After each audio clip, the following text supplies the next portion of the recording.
Muy buenas tardes a todos los presentes. Mi nombre es Agustín Pérez Rubio, soy el director artístico de Malva y hoy tengo el honor y la alegría también de estar aquí para presentar, como no, a una gran artista y una amiga, Sophie Calle. Como muchos de ustedes han visto, hemos pasado antes la película No Sex Last Night del año 92 y creo sinceramente que no hace falta muchas presentaciones. Sophie Calle es sumamente conocida dentro del mundo del arte contemporáneo. Desde los 80 es una de las figuras más emblemáticas dentro del arte conceptual y de la imagen. Mucha gente dice que es una escritora que hace imágenes, otros que es una fotógrafa que relata partes muy concisas de su vida, pero se ha convertido sin lugar a dudas en uno de los referentes tanto en Europa como a nivel internacional. Realmente a mí me hace mucha ilusión presentarla por varios motivos. El primero de todos es porque justamente, siendo hace ya muchos años, no era yo director artístico de Malva, Sophie estuvo acá. Y estuvo acá gracias a una nueva amiga que yo también tengo ahora, que se llama Maricel Álvarez. Maricel, junto con su compañero García Huevi, vieron una vez la interesante pieza de Sophie titulada Dolor exquisito. Y a partir de ahí decidieron, cómo no, con el permiso de Sophie, interpretar, ¿no?, y hacer una obra de ellos, no la de Sophie. Esta obra fue representada aquí en Malva, si mal no recuerdo, en el año 2008-2009, y justamente Sophie estaba ahí, donde están ustedes. Era el público de esa representación. Ahora, como no, en el año 2015 se han invertido los términos. Sophie ahora está acá para explicarnos su propia obra y Maricel, junto con ella, la vamos a ver en la Bienal de Performance, que gracias a ella Sophie ha venido. Por eso quiero agradecer, como no, tanto a la Bienal de Performance, a la Embajada Francesa, al Ministerio de Cultura y a toda la gente que ha hecho posible que Sophie y su equipo el día 26, si mal no recuerdo, a las 12 de la mañana, inaugure por la 30ª vez, ¿no?, la 30ª vez, su exposición que estuvo en el pabellón francés de la Bienal de Venecia en el 2007, su proyecto titulado Take Care of Yourself, cuídate mucho, cuídese mucho. Bueno, sin más preámbulos, Sophie, este año ha sido un año muy especial también para nosotros. Hemos parido, por así decirlo, nuestra muestra Modus Vivendis en Barcelona, en la Virreina, una exposición que son 18 habitaciones llenas, repleta de la obra de Sophie desde los 80 hasta la actualidad. Y nada, muchas gracias, Sophie, siempre es un placer estar contigo y escucharte. Disfruta Buenos Aires y esperemos que el público disfrute. Gracias.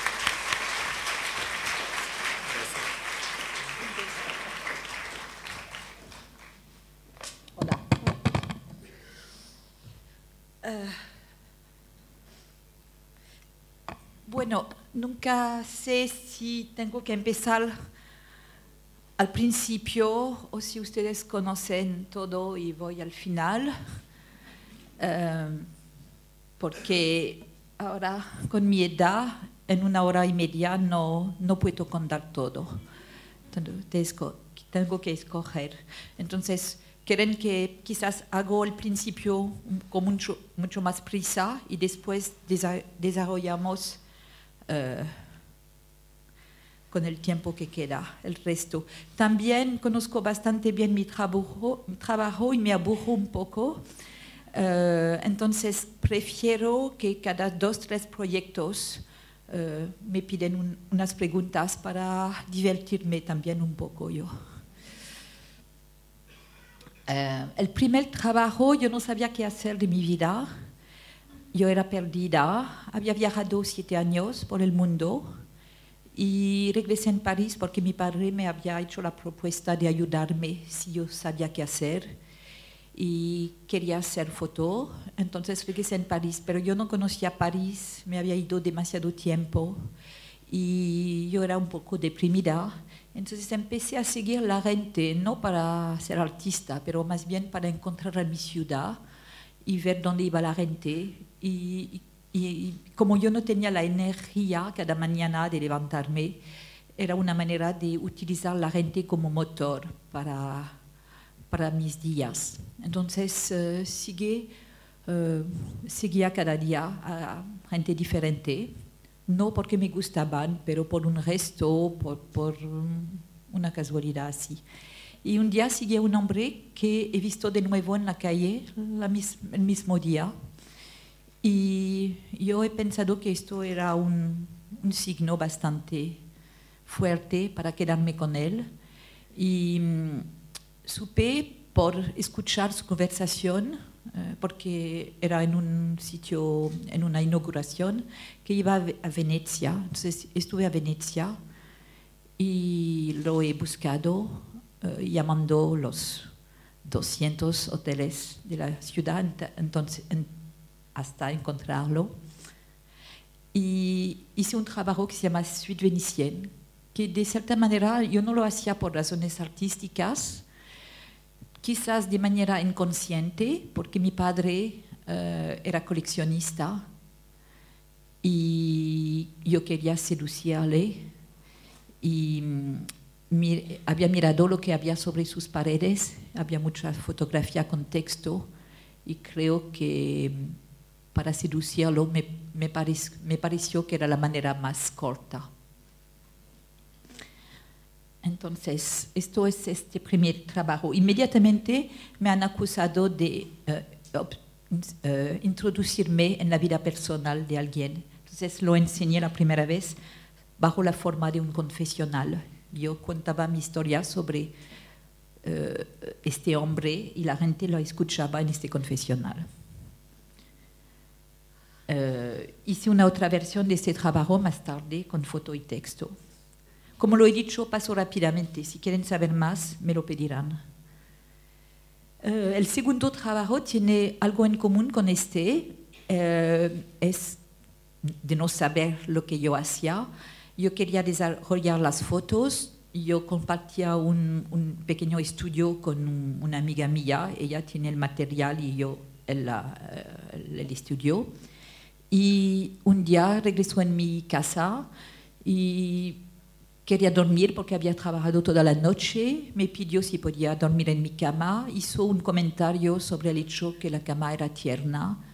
Y me dio la idea de pedir a gente que no conocía de tomar turnos de 8 horas y de dormir 8 horas cada uno en mi cama. Entonces, como una factoría siempre viva. Entonces, yo tomaba una foto cada hora y yo escribía sobre lo que hacían. Y de nuevo, sin saber realmente por qué yo lo hacía, era más bien para ocuparme y buscar algo. Entonces, para hacer esto, encontré una mujer en el mercado, en la calle, y vino a dormir, y era la esposa de un crítico de arte.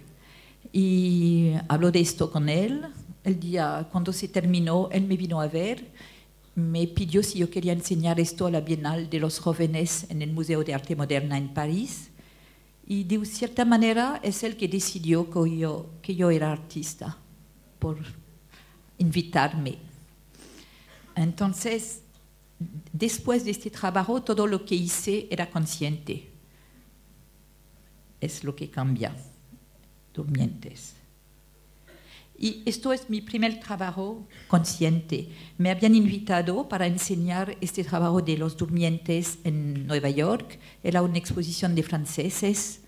Había 10. Había 9 galerías en Soho y una en el South Bronx. Yo era la última, la nueva, la no conocida. Tuve el South Bronx. Y cuando llegué allá me pareció un poco obscena la idea de enseñarle el único trabajo que yo había terminado, que eran los durmientes, en un sitio donde la gente no tiene nada para dormir, en un barrio tan peligroso y difícil. Me pareció un poco difícil enseñar esto. Entonces, pide una semana para tratar de buscar otra cosa. Y en este sitio era el principio del arte de los graffiti, del movimiento de los graffiti. Entonces, pide a toda la gente que yo encontraba en la calle, sola, yo quería jugar sobre 2 elementos. El hecho que el South Bronx es un gueto, que normalmente si has nacido en el South Bronx, no sales del South Bronx. Y también por el miedo que daba a la gente que no era de allá, a los blancos. Y un día un hombre del South Bronx me dijo, cuando viene un blanco aquí, o es un dope dealer, o es un policía, o es un error. Entonces yo era el error. Y yo hice 8 días. Cada día yo iba a ver el primero que yo encontraba diciendo, llévame donde quieres. Esto era para jugar sobre el aspecto peligroso, digamos. Pero un sitio que si un día puedes salir de aquí, no olvidarás por razones de odio o de atracción, pero que no olvidarás. Entonces me llevaron cada uno en un banco, porque el sueño de su vida era tener un banco, una cuenta. Otro en la casa que tenía antes de pasar 7 años en la cárcel. Bueno, me llevaron, yo hacía cada día una foto y un texto. Oh, por favor, no.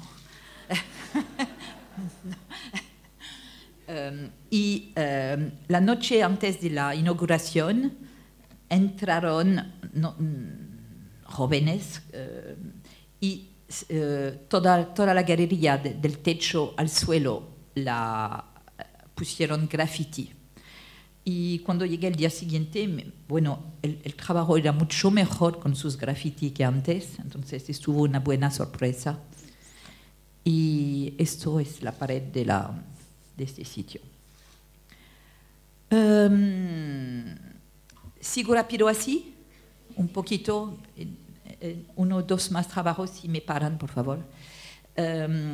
Después de seguir mucho a la gente, quiso ser seguida en revés para sentir lo que era. Entonces pide a mi madre de que era para una exposición en el Centro Pompidou sobre autorretrato.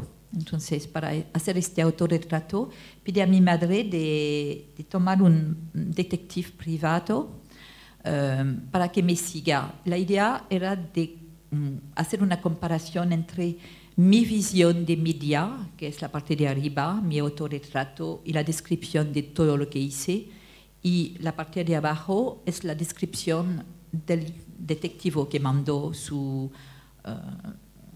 esta cosa a mi madre. Entonces son fotos que hizo de mí y la descripción.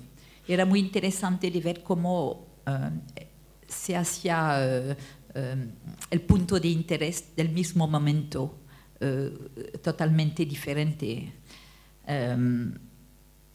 Son las fotos que hizo el detectivo. Yo quería ser segura que iba a mirar una pintura de Titien que está en el Louvre, que me encanta, que se llama L'Homme au gant. Y para ser segura que iba a mirarla, por lo menos, me quedé 1 hora sin mover enfrente. Y la ha visto, habló de la pintura en su... Y entonces, todo lo que me interesa en este tipo de proyecto es cómo se construye una obsesión. Es primero por el hecho de una idea, bueno, seguir un hombre que ni conozco, por el cual no tengo ningún sentimiento. Este detectivo no lo conozco, he visto cuando me mandó su rapport, he visto que me había abandonado y inventado todo el final de mi día y me he sentido totalmente traída. Y entonces es como de un momento por el cual no tengo... el hombre que sigue en Venecia, hay un momento dado donde el solo hecho de saber que ha comido carne en tal sitio es como una información que me conmueve, que me mueve. Entonces el único hecho de tomar algo que no tiene significación en mi vida y como por el único hecho de obedecer a este ritual se vuelve este ritual como una cosa indispensable. Eso es una cosa que me interesaba al lado de hacer obra de arte para una pared, pero eso era para seducir a mi padre. Y bueno, pídenme algo, por favor.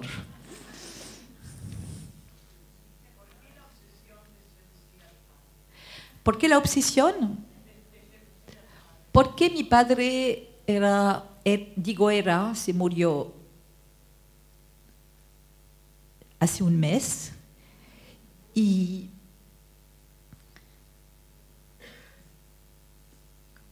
hablamos de otra cosa.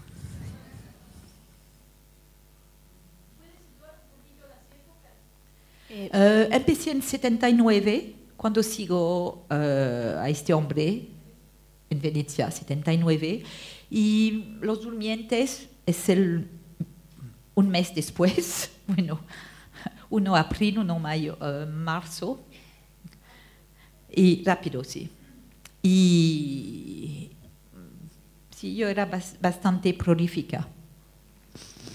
Y bueno, esto creo que es 81, este trabajo.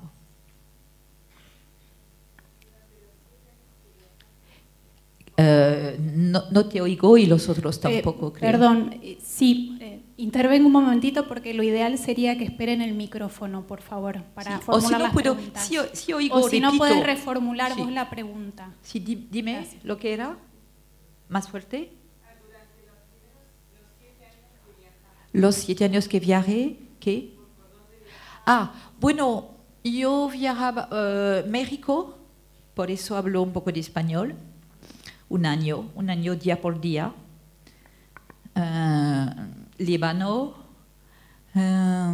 Grecia, lo que sea, escogiendo sitios donde podía hablar.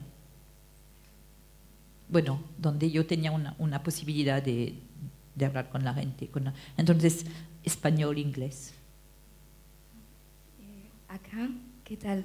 Yo quería saber qué rol juega el azar en su obra y qué importancia tiene la ausencia o el concepto de ausencia en su trabajo.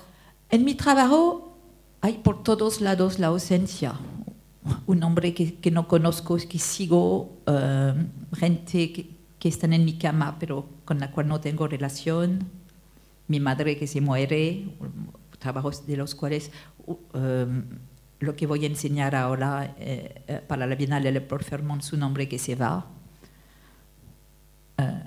Pero no vamos a hacer una psicoanálisis aquí, entonces, pero sí la ausencia atraviesa todo, porque no es su problema.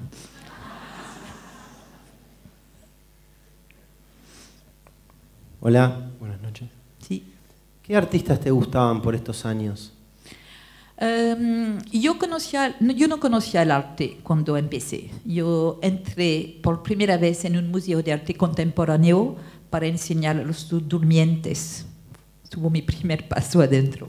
Me gustaban cosas más bien porque yo podía ver una manera de llegar a mi padre pensando que yo lo podía hacer como Duane Michaels, porque foto y texto. Entonces yo era atraída por artistas donde yo veía una posibilidad para mí de llegar a lo que le gustaba a él. Es una entrada estrecha, pero funcionó, creo. Pero me gustan muchos artistas, no odio a los otros, pero estoy tratando. El problema es que me pides algo que tiene 40 años más. Entonces, no sé, para decir la verdad. No recuerdo lo que hice ayer, entonces. Perdón, otra pregunta. ¿De dónde sale esa relación tan estrecha? ¿Es de siempre esa relación estrecha entre la imagen y el texto? Toda la obra tuya parece tener permanentemente un juego entre una cosa y la otra. Creo que primero es porque yo pensaba poder alcanzarlo. Yo no sé pintar, yo no sé dibujar, hacer películas era económicamente una cosa imposible para mí en estos momentos. Yo veía una entrada económicamente posible, intelectualmente posible, hacer fotos es bastante fácil. Y escribir, yo supe escribir desde la escuela. Entonces yo veía una posibilidad. Después pienso que mis fotos quizás no eran bastante buenas para soportarse de sí mismo. Mis textos, yo no creía bastante en mí tampoco, en el hecho de escribir sin ayuda de la imagen. Creo que lo he visto como un camino que interesante ruido. Sí, sin duda, y funciona bien. Y una pregunta más respecto a eso, ¿y eso lleva siempre a transformar mucha de la obra que haces en libros? El libro para mí es una relación más sensual al trabajo. Como lo he dicho, por lo de mi padre, yo quería llegar a la pared. Para mí, el terreno de mi padre era la pared porque era coleccionista. Entonces, para él, la pared era lo que yo quería, la relación al libro era una cosa más sensual, más fácil, más que yo podía jugar sola, fabricando libros.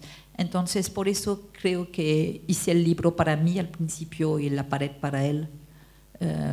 También el libro me ha dado la posibilidad de, por ejemplo, en el caso de lo que van a ver a la Bienal, de la performance, he pedido a mujeres de que analizan una carta de amor. Estas mujeres, unas de ellas han escrito 20 páginas.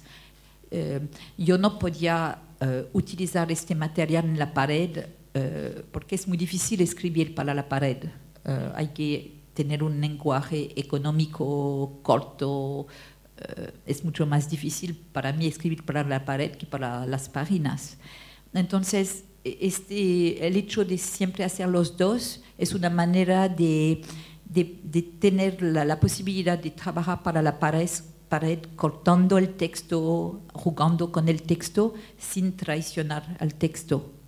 Entonces, en el caso del libro de Prenez soin de vous, todos los textos de las 107 mujeres son totalmente enteros, no he cortado, no he escogido, no he traicionado. En la pared hice lo que yo quería, sin tener angustia de no seguir su texto. Entonces, es también una manera de llegar a más gente que de viajar por los... Bueno, hay muchas razones, pero de todos modos, de placer y económicas y todo esto. Nada más y sigo después. Tengo una pregunta. Vos contaste que llegaste al arte tardíamente y de repente también contás que tu padre fue coleccionista. Y no entiendo cómo llegaste tan tarde a un museo o acceder al mundo del arte teniendo un padre coleccionista. Yo vivía, mis padres se separaron cuando yo tenía 1 año, entonces yo vivía con mi madre. Mi padre, yo era muy de izquierda, por eso estuve en Líbano y yo era muy, ¿cómo se dice? Militante. Entonces, para mí, el arte era un terreno enemigo. Mi vida era ser militante, aprender a luchar. Y estuve en campos palestinos y todo. Bueno, lo hice todo esto. Entonces, era un terreno que no me atraía. Mi padre me atraía, pero este mundo no. Lo encontré regresando a Francia. He cambiado mucho, muchísimo.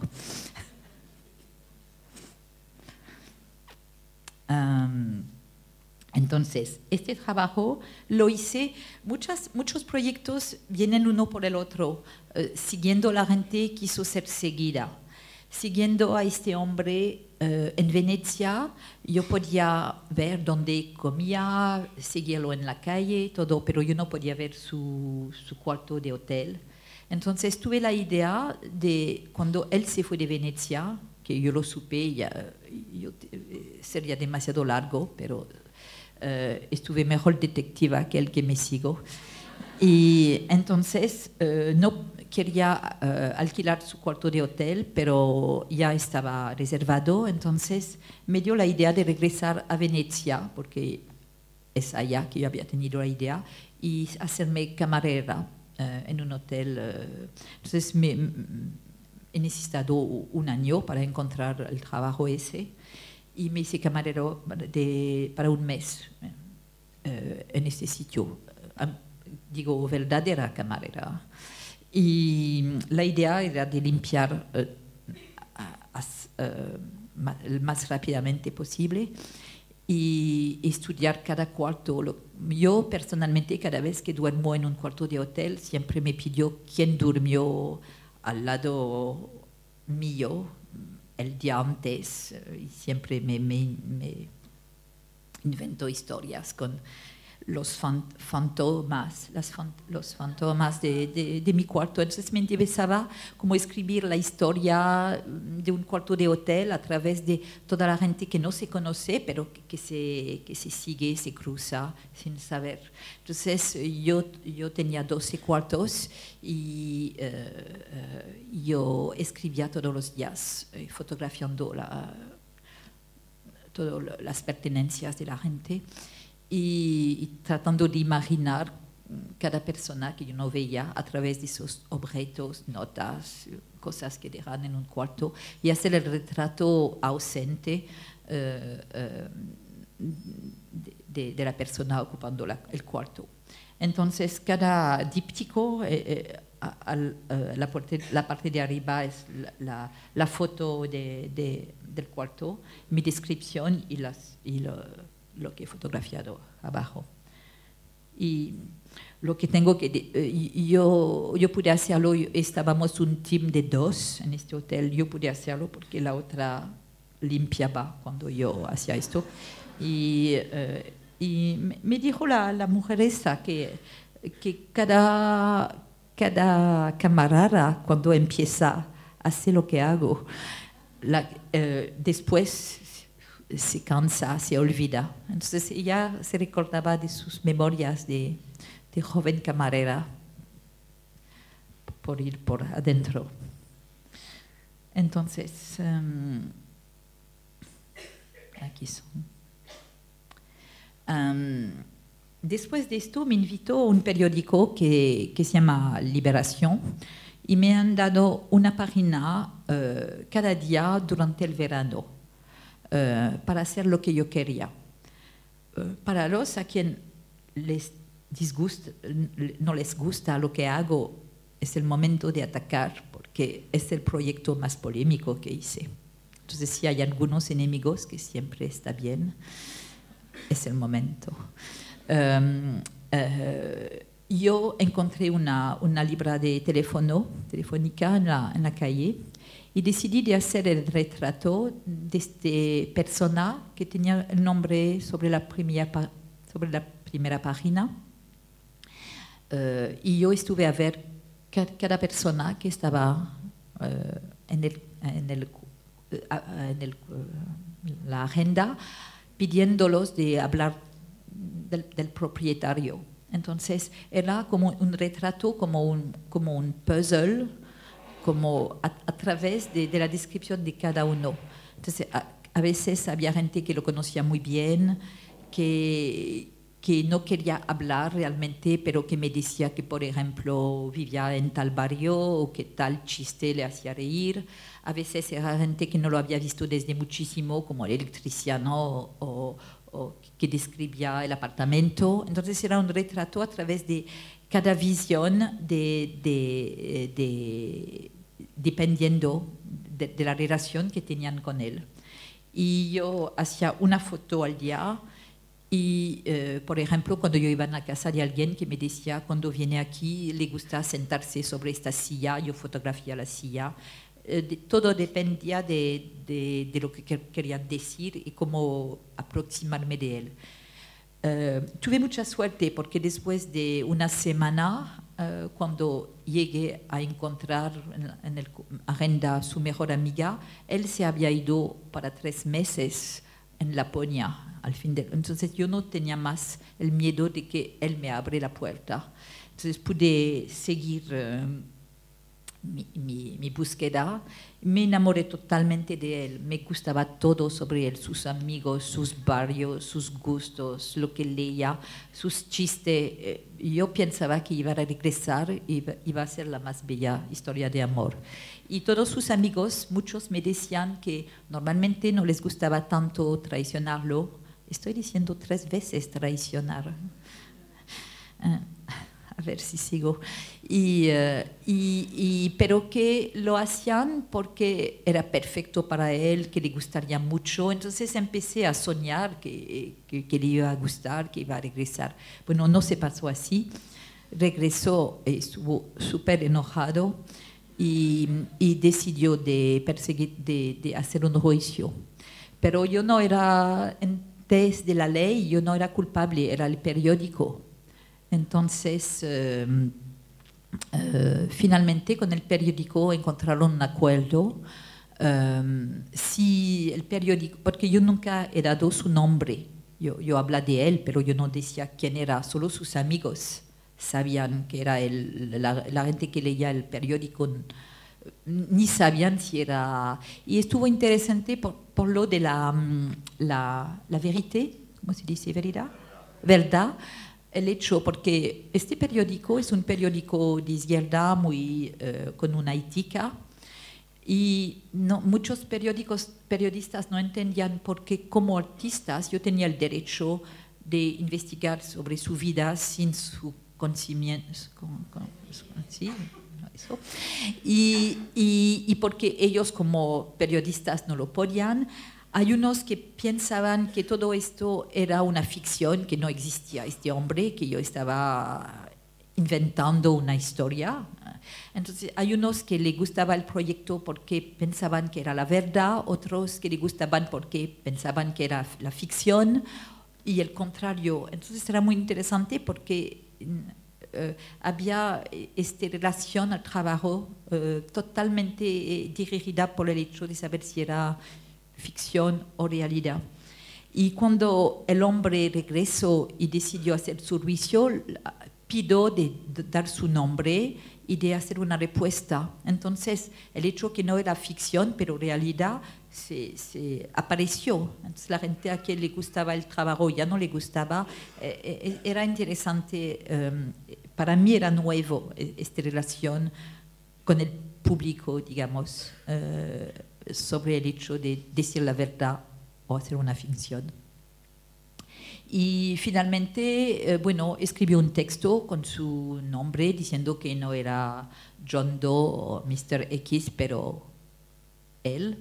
Y produzco una foto de yo completamente desnuda, porque para él era una manera de decir que como yo lo había desnudado, de cierta manera, lo hacía él enseñando mi cuerpo, que para mí no era un problema porque cuando llegué en París después de viajar yo era stripteaseuse, entonces enseñar el cuerpo no era problemático. Y además me interesó porque daba la firma, producía la prueba que no había inventado este carácter. Entonces se terminó bien, pero nunca quiso encontrarme y tuve que olvidarlo.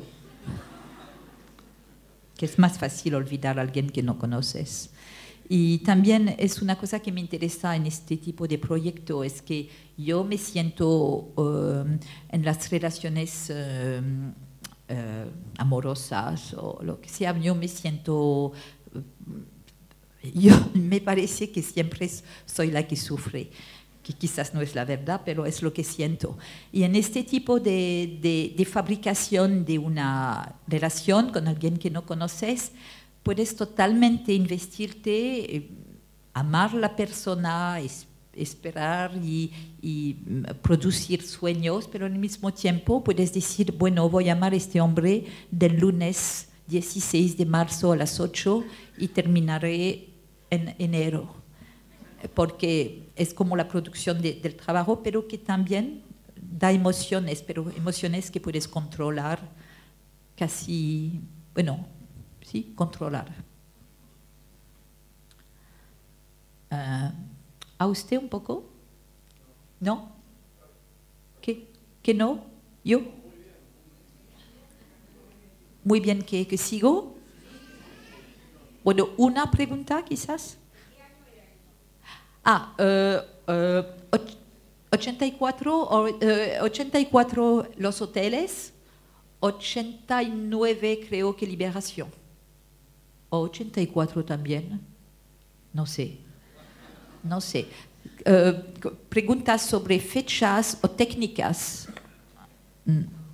mejor no pedirlas. ¿Sí? Quería preguntarle, recién nombró el control. Sí. ¿Qué puede decirnos de sobre eso? El control? Controlo todo.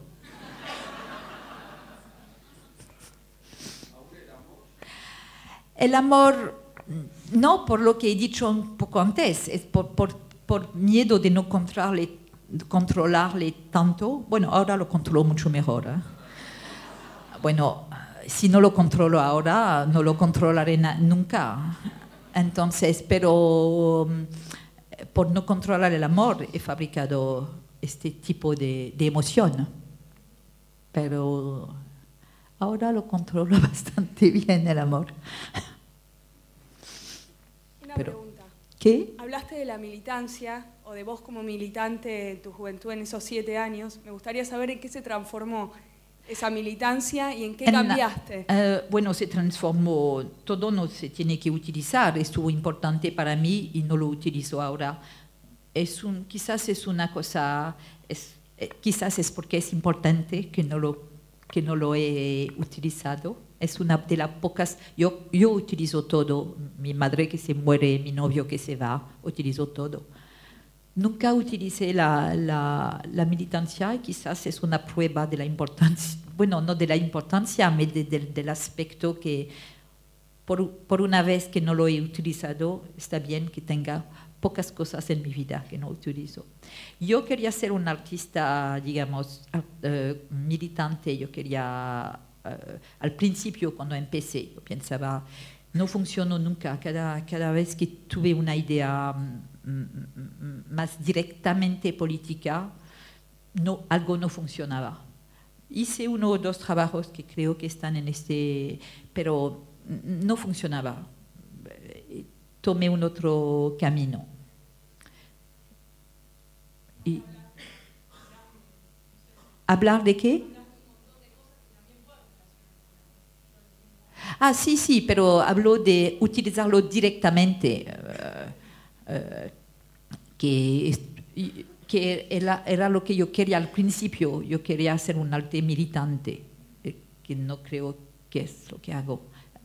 Yo hablo de cosas así de la vida, pero yo quería hacer esto y no funcionó. Y también yo soy muy adicta a las modas. Bueno, yo era militante cuando todos los jóvenes en París eran militantes, estuve feminista cuando la moda era ser feminista y entonces yo hacía todo. Para mí me parecía que yo era en el aire de lo que pasaba. Cuando yo era militante era 70, después de 68, para mí los que no eran militantes no eran en la vida, no eran. Entonces yo me paré de seguir todo esto con los punk, que no estuve punk, pero hasta yo estuve cuando vives mucha gente, una comuna agrícola, bueno, lo hice todo esto. Para estar en el aire hasta los punk y hasta que el arte tomó el poder. Entonces no tuve más que hacer esto por el arte, por la pared sí tomó el poder.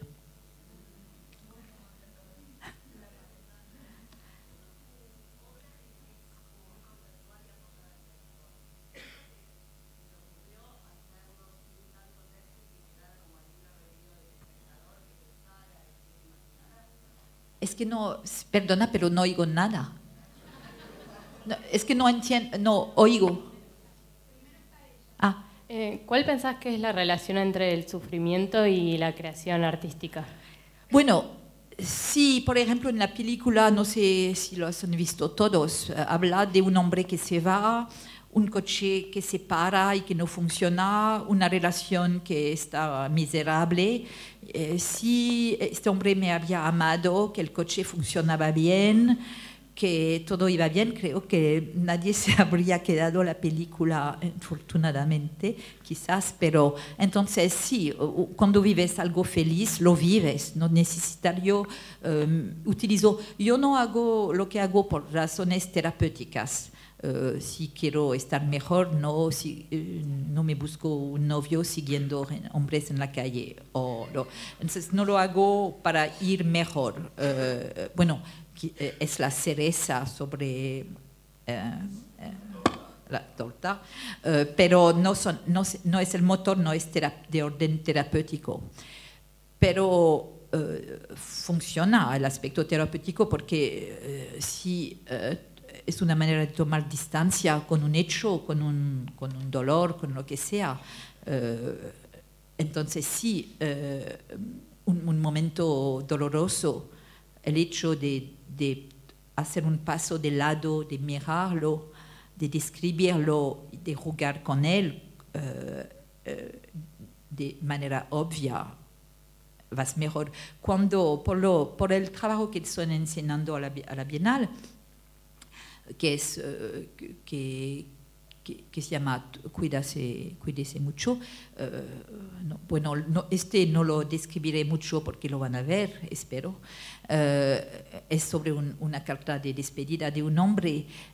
Cuando la recibí, esta carta, tuve la idea 2 días después. La enseñé a una amiga mía diciendo qué lees, porque de verdad yo no sabía lo que había en la carta, si era una despedida total, si había algo que esperar. Yo estaba enamorosa del hombre y enamorada, y entonces yo no sabía lo que realmente decía la carta, si era un juego, si era definitivo o no. Entonces le he dado a una amiga mía diciendo que lees, que entiendes. Y inmediatamente tuve la idea de darla a 107 mujeres para que la interpretan según un modo profesional. Bueno, cuando tuve esta idea, que estuve, a veces me tomo en un proyecto que se llama Dolor Exquisito, que el que Maricel Álvarez ha hecho aquí, me necesité 16 años para finalmente hacer mi idea, fabricarla. Yo tenía una idea, pero no la encontraba totalmente, me faltaba algo y me necesité. En el caso de Cuídase mucho, estuvieron 4 días. Y cuando empecé el proyecto, yo tenía mucho miedo de que el hombre regresara, porque yo sabía que si regresaba, yo no iba a poder seguir de manera sincera el proyecto. Entonces, yo he visto muy rápidamente que el proyecto me interesaba mucho mejor que la relación, que era una relación horrible, de mierda. Bueno, entonces, este proyecto me ayudó a tomar distancia inmediatamente por tener más atracción al proyecto y ver más futuro en el proyecto que en la relación. Entonces, es una mezcla, pero a veces, no hago únicamente proyectos. Por ejemplo, este del cual voy a hablar no es sobre mí. Yo diría que hay una mitad de mis proyectos donde soy el protagonista principal, pero en el caso del Bronx no es sobre mí. En el caso de este proyecto aquí que se llama Los Ciegos no es sobre mí. Entonces, tampoco todos los proyectos no son dirigidos únicamente a mi persona. Después habló de Los Ciegos, pero había alguien al fondo, no sé si... ¿Qué? ¿Se arrepintió? Ok. Espera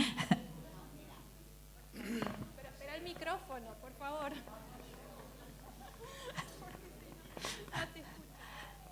espero que es buena la pregunta.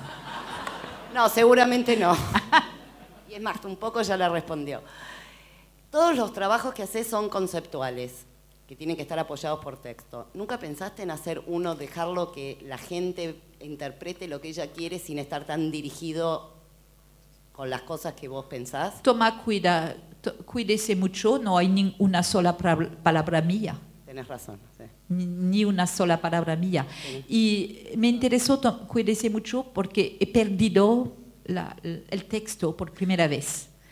Y hasta cuídese mucho, me interesaba mucho más, por ejemplo, en muchos proyectos, como los hoteles, yo un año para buscar el trabajo, meses para escribir y las fotos, así las primeras que vengan. Entonces, la imagen tenía mucho menos importancia para mí que el texto. Y en Cuídese mucho, como yo había perdido el texto, busqué mi sitio y creo que por primera vez tomé buenas fotos por buscar donde yo estaba. Bueno. Entonces, este proyecto de aquí se llama Los Ciegos y he pedido a ciegos que nunca habían visto nunca, que habían nacido ciegos, que me hablan, que me dicen cuál era la más bella cosa que hayan visto en su vida. Describirme su imagen de la belleza. Entonces cada vez era un retrato del ciego y la descripción. Y este es el primero. Yo tenía miedo un poco de este proyecto, tenía miedo de la crueldad quizás. Y después de un año pensarlo y no echarme a pedir, pedí a un hombre en la calle si era ciego de nacimiento y si era... y le pide cuál era su imagen de la belleza y me respondió que era el mar que cuando lo miras hasta perderse de vista. Era como una respuesta tan poética y tan perfecta que es como si este hombre me daba la bendición, me decía, bueno, puedes. Entonces, y muchas veces trato de que separan los proyectos con un fin natural, digamos. El hombre que sigo a Venecia, cuando regresa en Francia, dejó el proyecto. A Liberación me dan un mes, es un mes, punto. El detectivo es un día porque yo no tenía más dinero que para un día. Y los hoteles me toman para un mes. Bueno, entonces, en el caso de los ciegos, me respondían, pero después de 26 ciegos, el último, me dijo que odiaba la belleza porque no la podía entender y me pareció que era el final. Bueno, esto, bueno, es él que no puede, que no entiende la belleza. Este proyecto lo hice para el MoMA. Me invitaron a hacer algo en el MoMA, eso era 92, esto me recuerdo, hacer algo en el MoMA y in situ. Y cuando prestas un cuadro, un marco para una itinerancia o lo que sea, el pequeño pedazo de papel que se pone al lado le llaman un fantoma. El que dice este marco está en San Petersburgo, tal y tal. Entonces decidí hacer el fantoma de los marcos ausentes. Y hice más o menos lo que hice para el hombre de la agenda telefónica. Me he puesto enfrente, aquí era un Eduardo Hopper, y he pedido a las guías, a la gente que tiene una relación cotidiana a estos marcos, a los que limpian, a los que guardan, a los curadores, al director, todo, que me describan el marco ausente. Entonces era como un retrato del marco a través de la descripción de cada uno. Uno describe el color, el otro describe cada uno de su punto de vista. Entonces era más o menos como la agenda, pero menos intrusiva, porque el marco no puede decir nada y no me hace un juicio. Entonces, y yo lo hice de nuevo. Entonces, aquí eran la descripción sobre la pared misma. Me han dicho que todavía abajo del Edward Hopper y del Magritte y de los 5 cuadros que tuve, está todavía la descripción, pero no puedo ver si es verdad o no. Entonces eran dibujitos de la gente y la descripción. Hice lo mismo en un museo que se llama Isabella Stewart Gardner en Boston, donde hubo el robo más increíble de la historia de la pintura, porque se robaron 9 pinturas como un Vermeer y 3 Rembrandt, y Degas y Manet, una cosa espantosa que se pasó en 92, que todavía no lo han recuperado. Y este museo, cuando se murió la señora Isabella Stewart Gardner, había dicho que no se podía tocar nada en el museo. Entonces, y que si se tocaba lo que sea, toda la colección iba en otra ciudad. Entonces, en este museo donde no hay 1 milímetro para poner lo que sea, hay pinturas hasta sobre las ventanas, y hay 9 espacios vacíos. Es como una mise en scène de la ausencia por este hecho. Entonces tienen 9 huecos y sigue escrito, aquí está el Rembrandt, pero ya no hay nada. Entonces he filmado la ausencia y pedido también a la gente que tenía una relación cotidiana de hacer el retrato de los marcos. Esto es el Vermeer. Y sigue todavía así, si van al museo, sigue todavía aquí. Quizás esto no lo voy a... Porque, ¿qué hora es? 8. 8:10. ¿Y hasta qué hora voy? 10 minutos más, imposible. Perdona, pero... No, bueno, esto... ¿Qué? 3, 4 horas? No.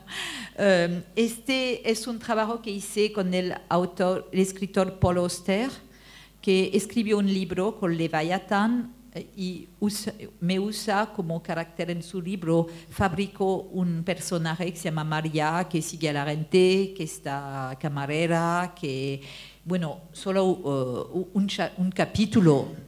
Después mi personaje hace cosas que no hice. Pero en mi capítulo de Leviathan es todo verdad, es todo mi vida, pero introduzco 2 cosas que no eran yo. Entonces he decidido de hacer lo que hacía mi personaje. Entonces su María vive siguiendo letras del alfabeto, el B, el C, el W. Entonces yo me hice con bebé, Brigitte Bardot. Y su personaje come siguiendo colores, lunes, rojo, martes, tal y cual. Entonces, bueno, eso le cuento rápido, pero era mi... Y después, lo que me interesó es que como Paul Auster había utilizado mi vida para hacer de mí un personaje de ficción, yo quise hacer el contrario. Entonces estuve a ver Paul Auster y lo he pedido si podía escribir un libro sobre una mujer que se llama Sophie, que tiene mi edad, y que yo iba a hacer todo lo que el libro describía. Entonces yo quería inversar esto, utilizar su ficción para transformarla en una realidad. No quiso realmente hacerlo porque no quería ser responsable de lo que me iba a ocurrir, que si escribía que yo iba a México y que me pasa algo, él sería responsable. Entonces no quise. Y yo insistí mucho porque yo puedo insistir y finalmente produzco 5 páginas donde me da, no es realmente lo que yo quería hacerme un personaje de ficción, tomar un personaje de ficción y llevarlo en la vida. él me dio unos órdenes, me pide sonreír en la calle, hablar con toda la gente, y uno de los órdenes eran de tomar un espacio público y transformarlo en un espacio privado. Entonces me tomé una cabina telefónica y la he decorado, puesto comida y todo, y cosas para escuchar la conversación de la gente, sin que lo sepan. Y es la descripción de toda esta semana pasada al lado de mi teléfono en la calle de Nueva York. Era mi respuesta.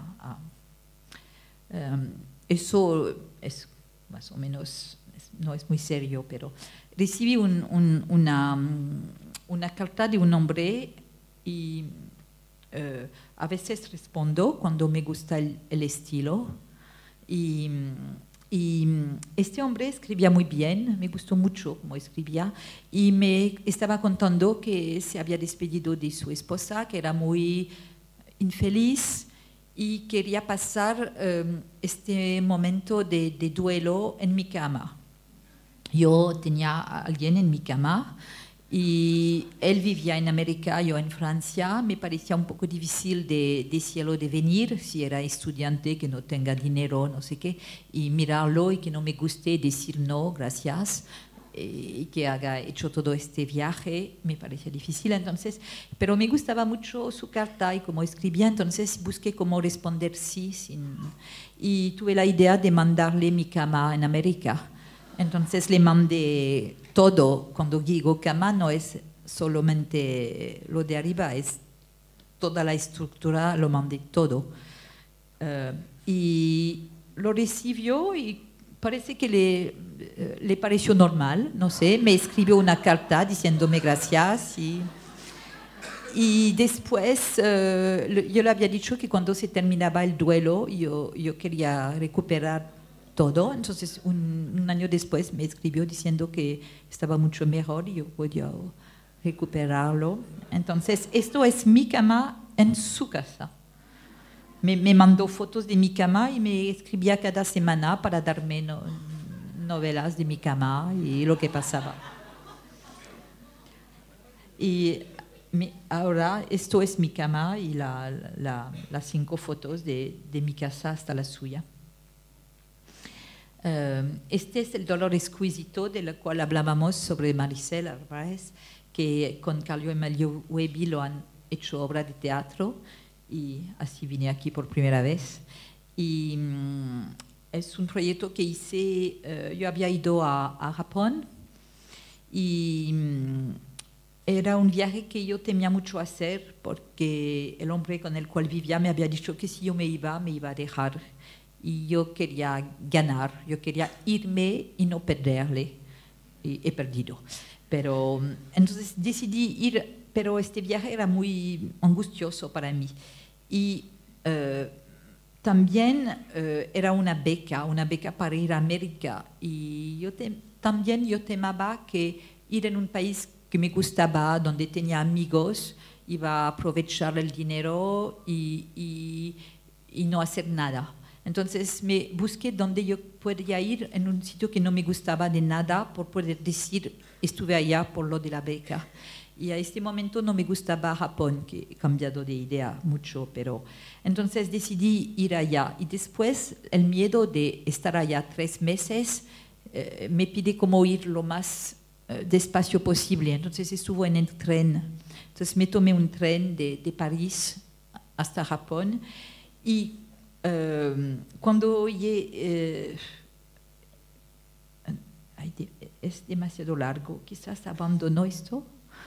No, okay.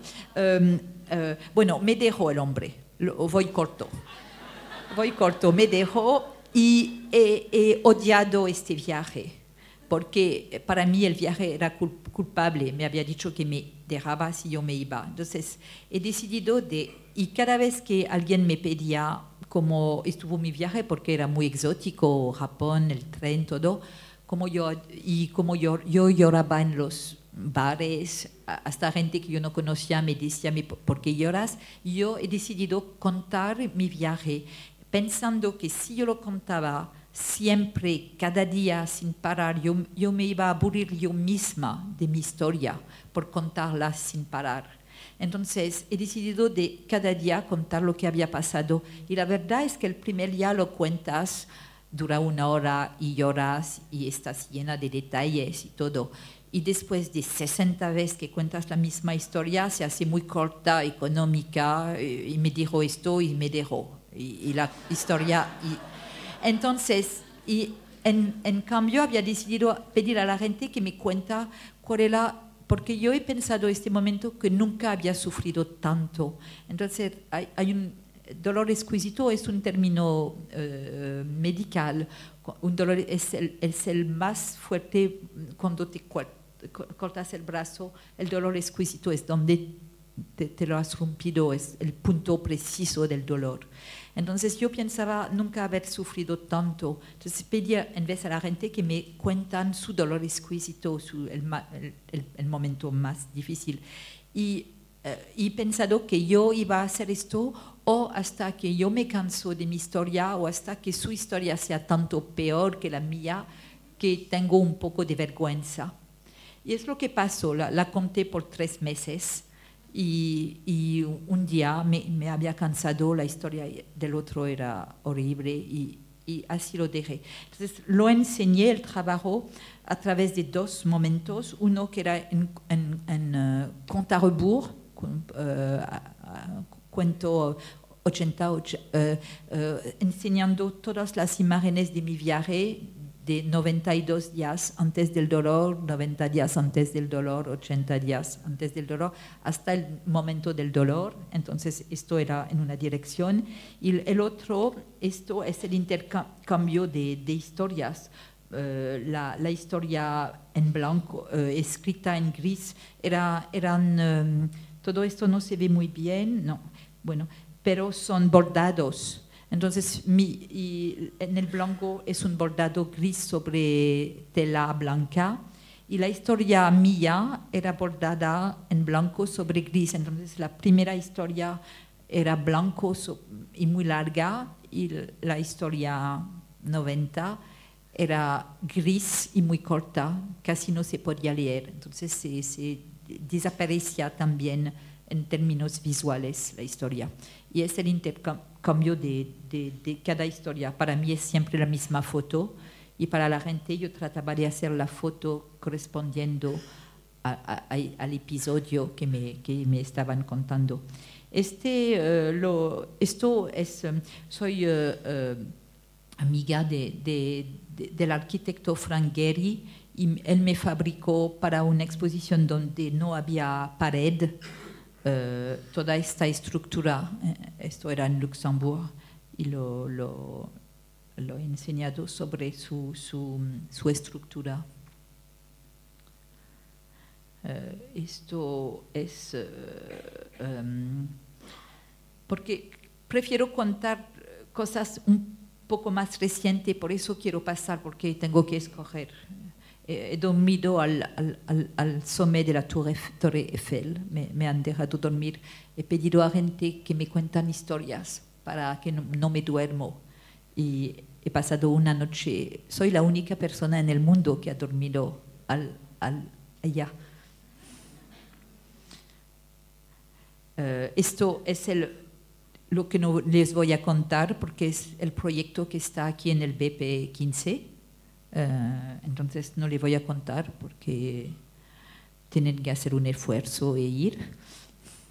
Este proyecto lo he enseñado, empezó a la Bienal de Venecia en el pabellón francés y estuvo después. Y esto tiene mucho que ver con lo que va a pasar aquí porque lo he enseñado en la Bibliothèque Nationale en París, que tenía en común con el centro, ¿cómo se llama? Sí, el Centro Cultural Kirchner, que va a abrir con esto, tienen en común que no hay pared, no se puede colgar. Y es interesante cómo tienes que adaptarte a este tipo de situación. si no, es aburrido una exposición, si tienes siempre la misma... Entonces, es siempre interesante de buscar solución. Entonces, aquí era en la Biblioteca Nacional. Y es lo más parecido, creo, que a la expo que va a estar aquí. Me gusta más y más enseñar trabajos en sitios que no sean cuadros blancos. Sí. Entonces, eso era en la Biblioteca Nacional. Y esto era un poco también en el Louisiana Museum, que había no mucho espacio sobre las paredes. Esto es un proyecto que es la dirección que estoy tomando, este tipo de espacio como la Biblioteca Nacional o esto. Esto era abajo del museo no del arco, ¿cómo se llama este museo en París? El Palais de Tokio, bravo. Antes de que hagan el Palais de Tokio, antes de hagan las obras y todo, me han dejado utilizarlo antes de que empiezan a hacerlo. Y era por abajo, era como ir en un sótano.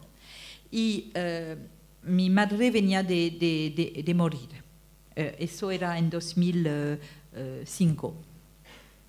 Y mi madre era una mujer totalmente extravagante que quería únicamente ser el centro de atención y subir sobre la mesa y que todos la miran. Y era muy alegre y tenía un sentido del humor como nunca jamás he encontrado.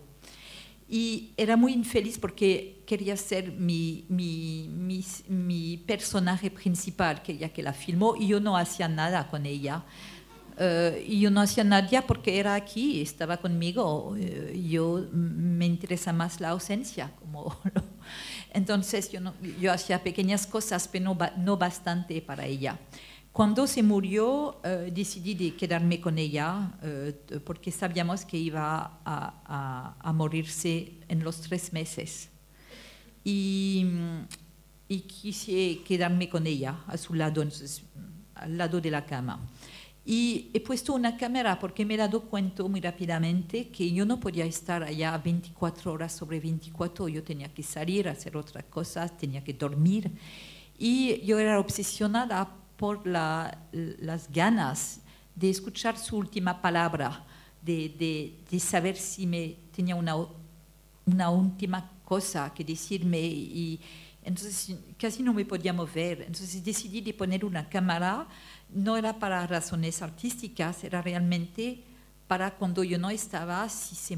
Y también me habían dicho todos que cuando alguien se muere, aprovecha el momento de que te sales del cuarto. Y yo quería estar con ella al último suspiro. Y entonces he puesto la cámara. Y cuando ha visto que yo ponía la cámara, sabía ella que tenía 3 meses. Me ha dicho, por fin.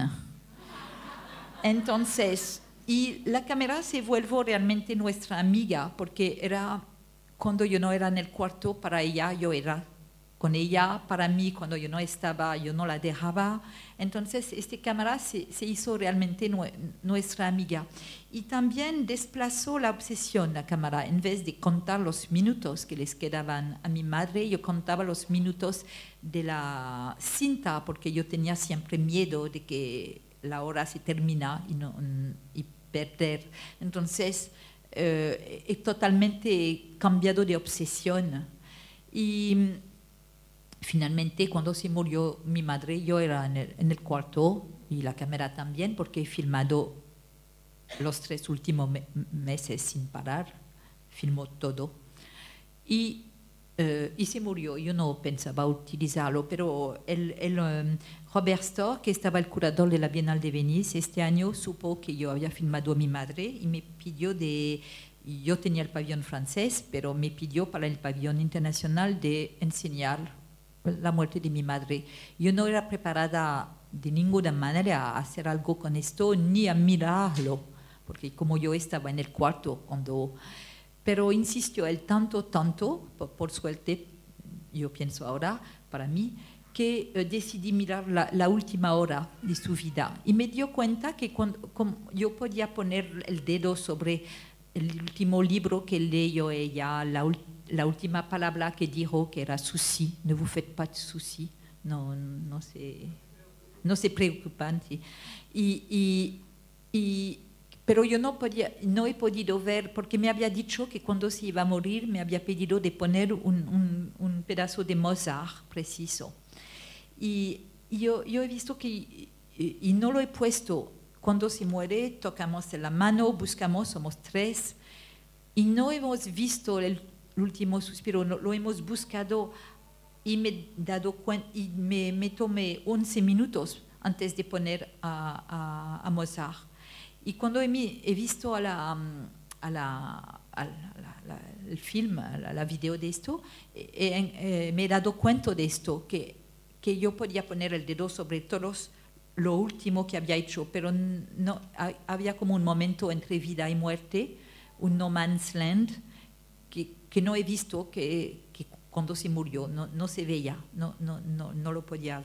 Cuando yo pensaba ver la muerte, era imposible Entonces decidí hacer un trabajo sobre esto.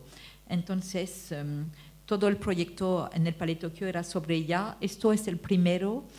Cuando mi madre se murió, me dejó un diamante que nunca hemos querido en la familia, porque somos judíos y cuando mi abuelo se escondía con su familia en Grenoble, había intercambiado su casa por un diamante porque tenía miedo de que los alemanes le toman su casa.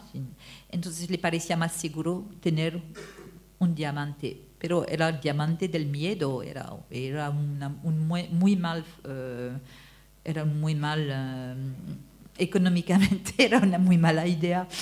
Entonces, este diamante no lo quería. Y también mi madre siempre quiso ir a Pol Nord, a North Pole, pero nunca estuvo y cuando se murió ya no se podía llevar allá.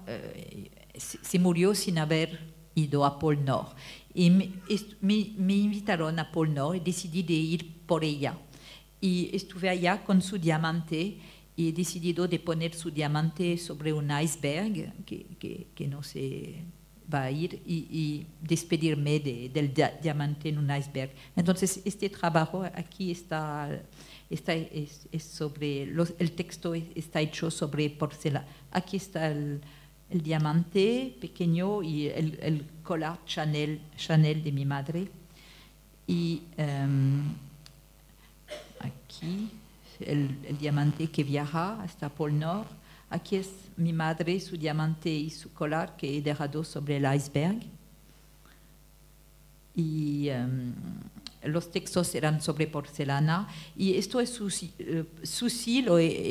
hice declinación de su última palabra sobre muchos materiales. Aquí es sobre papel, lo hice sobre... Es una tumba que dice Mozart. Tumbas que cada una dicen Mozart.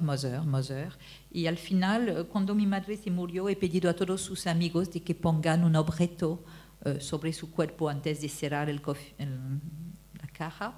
Entonces, es mi madre, conocía a Proust por corazón, podía la recherche du temps perdu, podía leer por corazón casi el primer... y fotos de nosotros. Empezó a estudiar Spinoza 2 meses antes de morir, entonces le puse Spinoza.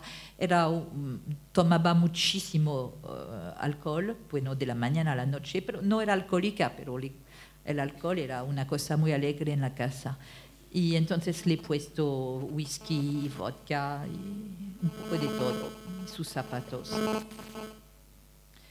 Y esto es la película en el museo. el Moser. Y hice esta exposición también en Avignon, durante el Festival de Avignon, en una iglesia abandonada. Entonces es el mismo trabajo en esta iglesia. Aquí al final son todos los soucis, creo que quizás hay un aquí, sobre diferente material. Bordados con su última palabra. Cuando se murió mi madre, yo tengo muchos animales en taxidermia, en mi casa, que cada uno es alguien, un amigo. Mi madre, cuando se murió, busqué un animal para que sea en mi casa, que se llama Monique, como ella, y decidí una jirafa, porque me mira desde arriba con tristeza, y entonces es la jirafa. Y cuando mi madre se murió, me ha dado 16 libros personales, diarios. Y nunca pude leerlos después que se murió, los 2 años que siguieron. Nunca pude leerlos porque es muy difícil. Yo tenía miedo de descubrir cosas desagradables sobre mí, que yo era segura iba a descubrir. Y mi madre tenía una lengua muy acerada. Y tenía miedo, y es muy difícil cuando piensas a tu madre de regresar en casa y leer esto cuando se ha muerto. Entonces yo los quedaba al lado sin poder leerlos. Y decidí en el Festival de Avignon de leerlos en público por primera vez y única vez. Entonces me tomé el primer día del festival, y he leído 50, 60 horas hasta el final de todos los diarios, pero los he descubierto en público y he leído todo. No era siempre agradable. Esto es la lectura. Yo tenía un pequeño micrófono y yo leía. Cuando me aburría la lectura, por ejemplo, a veces describía lo que había comido por 3 páginas. Entonces, cuando era muy aburrido, yo me iba en el público, y cuando era más emocional, más difícil, yo me escondía en mi pequeño hueco con mi silla. Entonces, yo tenía posibilidades de dependiendo. Y la gente había en la pared para escuchar el texto, era en la pared. Entonces, para escuchar, la gente no podía estar a mi lado si yo era escondida, salía por todas las paredes el texto. Y hice esta exposición en una iglesia en Nueva York sobre la Fifth Avenue el año pasado, pero una iglesia que funciona. Entonces, cada viernes teníamos que sacar la expo para el culto y ponerlo de nuevo al lado mismo del Guggenheim. Estuvo interesante esto. Entonces, era en una versión mucho más pequeña. Y ahora viene de terminar la expo en el Castello de Rivoli, en Torino. Entonces, esto es la cuarta estación de esta exposición en el Castello de Rivoli. Los soucis. Esto es un souci hecho con butterfly, papillon, mariposas. Y aquí es el Pol Nord, pero mi madre en toda su belleza. Estamos acercándonos del final. ¿Qué hora es? 8:30. Ah, bueno. Una pregunta o dos y después voy al final. Hola. Hola. Creo que vi una película suya en 1994 cuando estudiaba arte. Y quería preguntarle si usted hizo una película que documentaba un viaje en Estados Unidos. Viene de pasar aquí hace 2 horas la película. No, sí. Pero es que yo no estuve para verla. ¿Fue esa? Sí. De la costa sí. este a la costa oeste. Sí. Ah, Bueno, para empezar no sabía si era suya, pero quería confirmarlo. Sí, es, y entonces quería preguntarle el título y dónde la puedo ver. No Sex Last Night. Ah, sí, cierto. Okay. ¿Y hay algún lugar donde la pueda ver? Creo que aquí, si quieren pasarla de nuevo, hay que pedirlos, porque yo la puedo dejar y la pueden pasar. Ok, perfecto. Quizás puede pedir una cosa privada.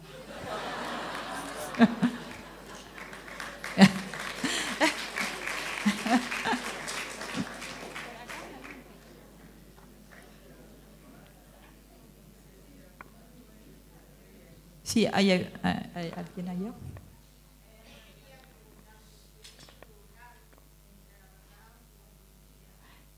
¿Cuál es el lugar entre verdad y mentira?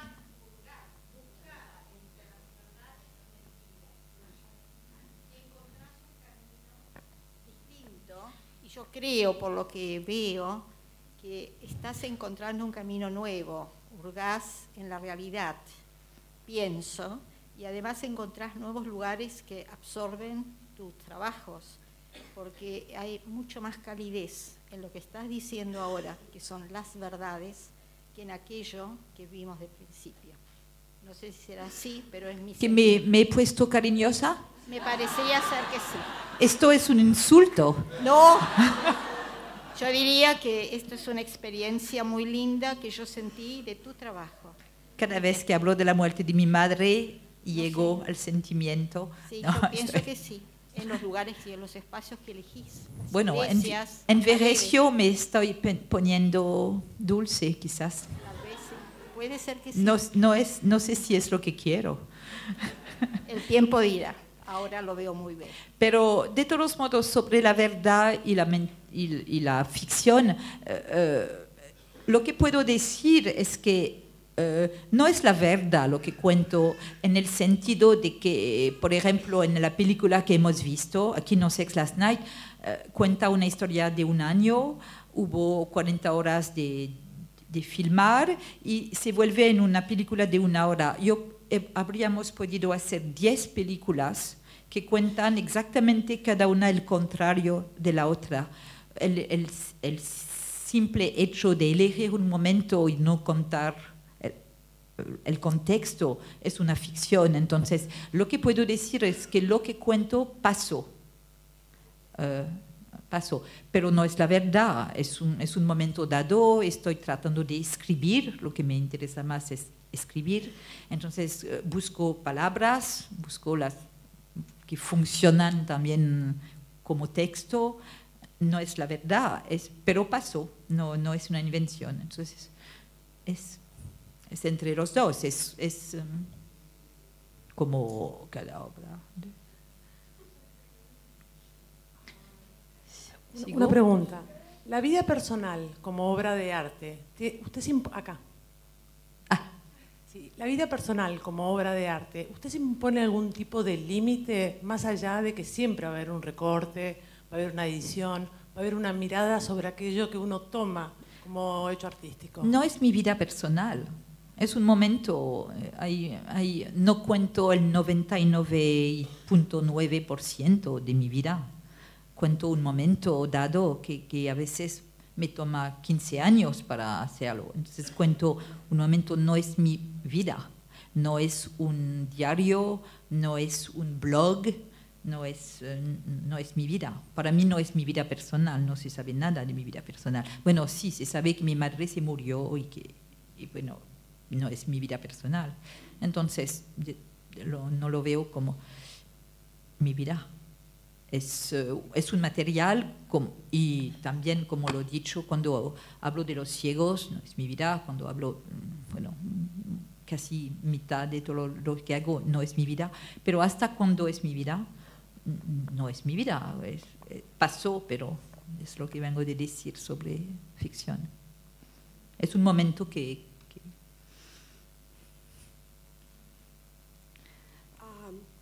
es admirable su pasión por crear este clima de documento en cada instancia y la hemos seguido con una verdadera riqueza, nos ha dejado una verdadera riqueza ¿Cuál es su próximo clima de documento?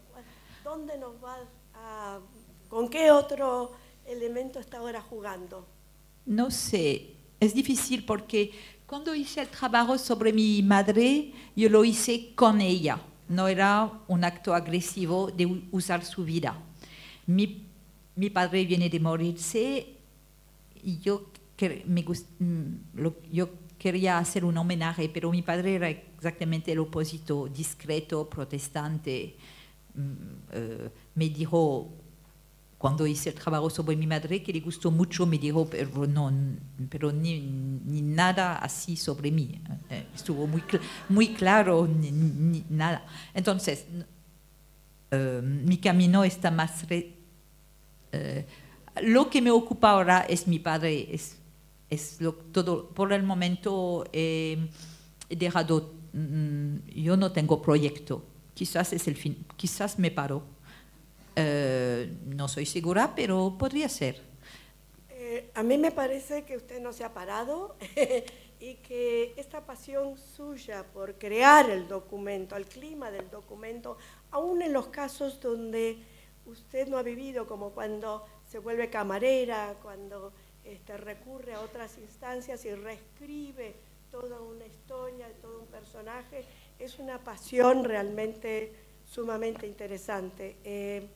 Bueno, creía que a lo mejor estaba menos metida en su padre, que es una cosa un tema muy fuerte, muy personal, y más metida a lo mejor en seguir jugando con alguna otra instancia. A ver. Felicitaciones y muchas gracias. Es una performance constante. ¿Sí? Sobre el mismo tema de lo que le inspira, hace 5 años. Sí. Hace 5 años, cuando se le hizo la misma pregunta de sus inspiraciones, de sus proyectos, contestó que estaba trabajando con adivinadoras. Yo lo hice, no avec des está voyantes. Aquí. Sí, lo hice. Hasta pidió ver una adivinadora acá en Buenos Aires. Sí, lo hice. ¿Qué pasó con esto? Lo hice, bueno, no lo he contado aquí bueno, porque tuve que escoger, aquí he solo puesto un porcentaje de lo que... Sí, cuando Paul Auster no quiso darme órdenes, estuve a ver una clairvoyante, una adivinadora, y para que me diga ella dónde me veía, y decidí que ir es como yo ir en la dirección de mi futuro. Cuando ella me veía en tal sitio, yo iba y yo la llamaba diciendo, ¿y ahora dónde me ve? Y me decía, bueno, le veo aquí, y hice 3 viajes con ella. Me mandó en sitios espantosos, me veía en sitios terribles, pero hice 3 viajes tomando la dirección yendo en la dirección de mi futuro. Pero no tengo imágenes de esto aquí. Y también empecé un trabajo sobre un tema que aquí está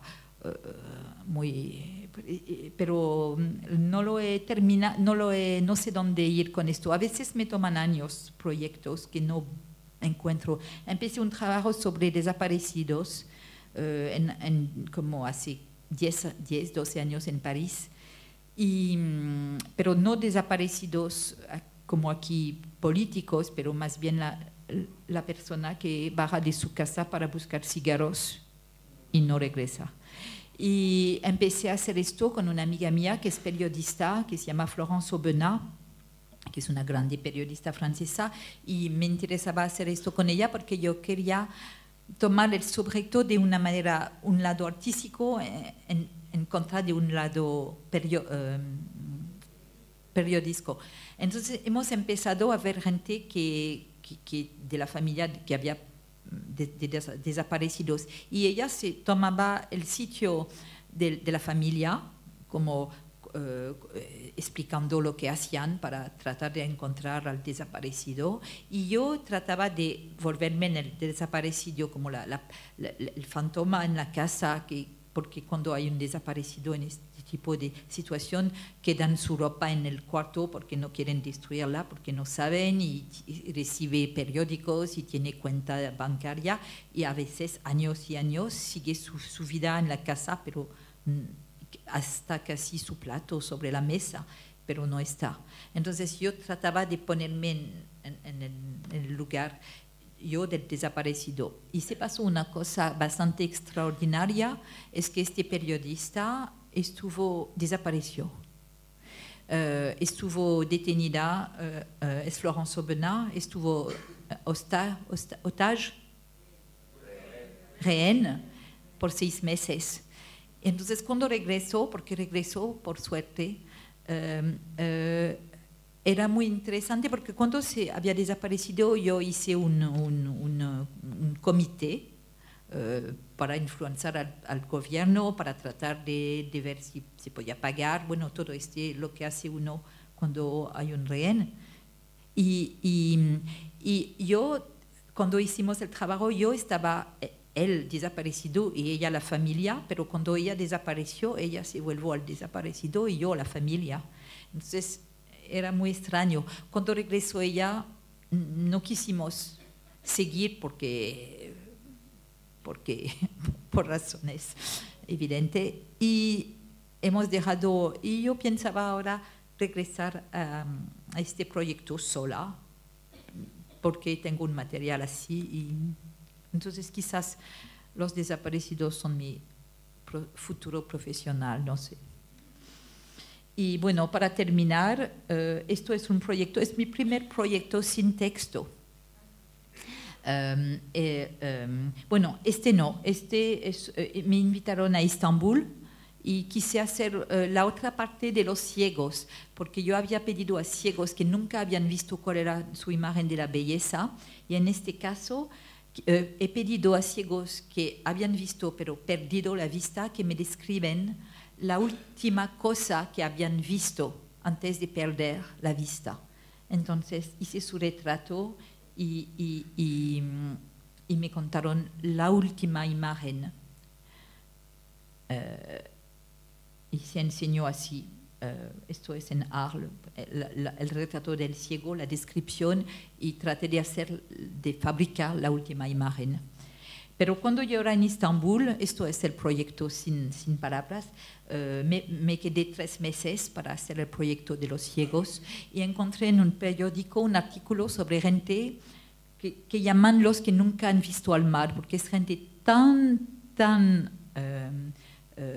pobre que aunque viven en un sitio que está rodeado por el agua y para el mar, dominado por el agua, que es Estambul, nunca han hecho los pocos kilómetros que les separan del mar, por ser cortado de todo. Entonces, a través de asociaciones he buscado a unos 14 de ellos y les hemos llevado a ver el mar por primera vez.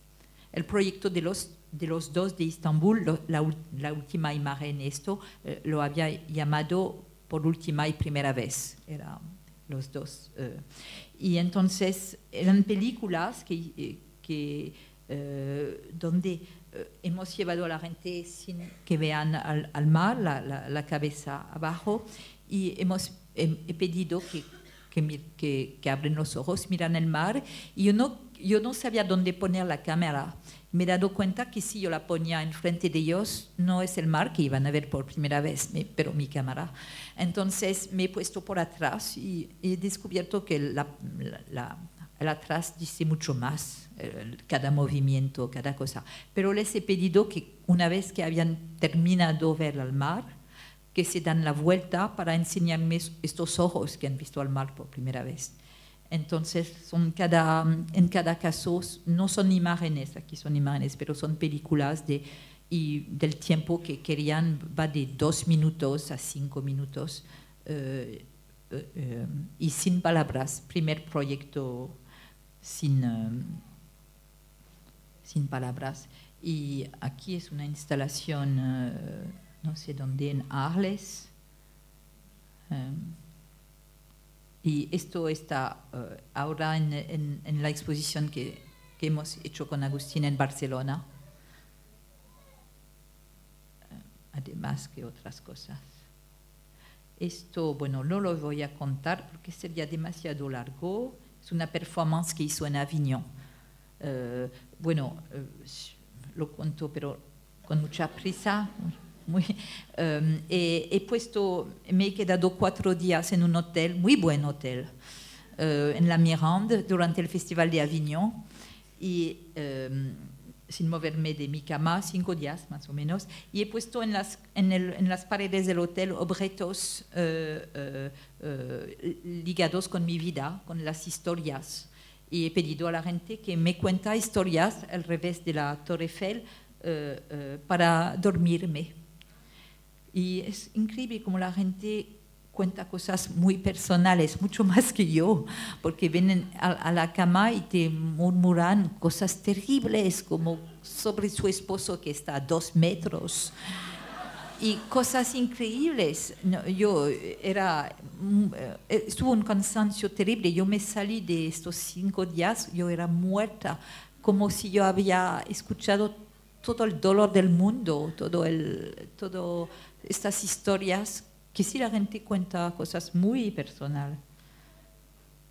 Y bueno, quiero decir antes de, si me quieren pedir unas preguntas, pero antes quiero decir también que para la Bienal de la Performance, como es una Bienal, cuando Graciela me invitó a la Bienal de la Performance, quise hacer una performance.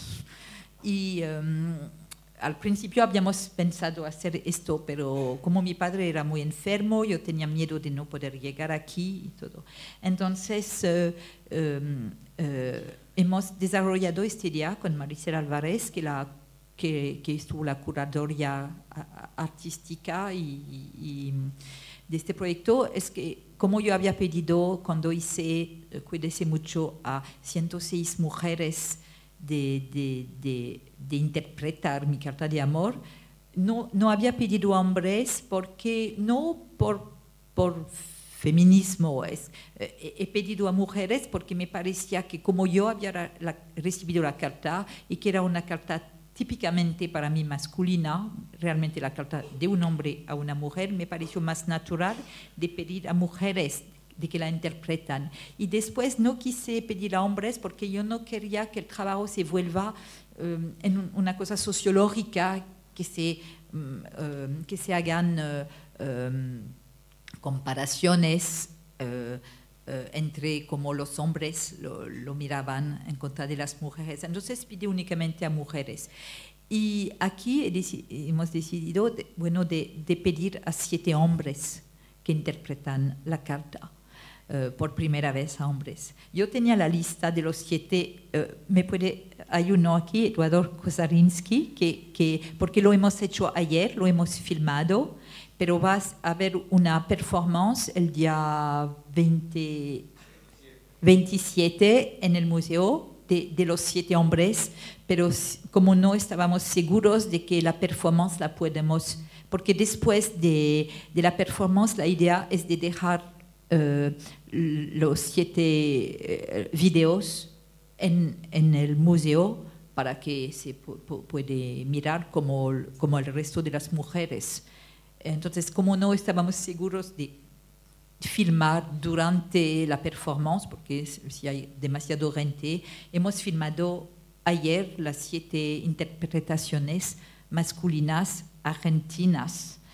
Entonces, hay Eduardo Kozarinsky, hay Carlo Emilio Webi, ayúdame, hay Marcelo Delgado. Persia, psicoanalista. Bailador. Lesgard. Estaba Velázquez, el actor. Y no sé si queda alguien. Ah, sí, Hugo Mujica, poeta. Sí, ahí estamos todos. Entonces, lo hemos hecho ayer, 7 películas de 10 minutos o más. 1 minuto, él. y entonces, esto va a estar la adición argentina a la exposición, que todavía no está, que estará después de la performance. ¿Y dónde está Graciela? Acá. Bueno, gracias, Graciela, por llevarme aquí.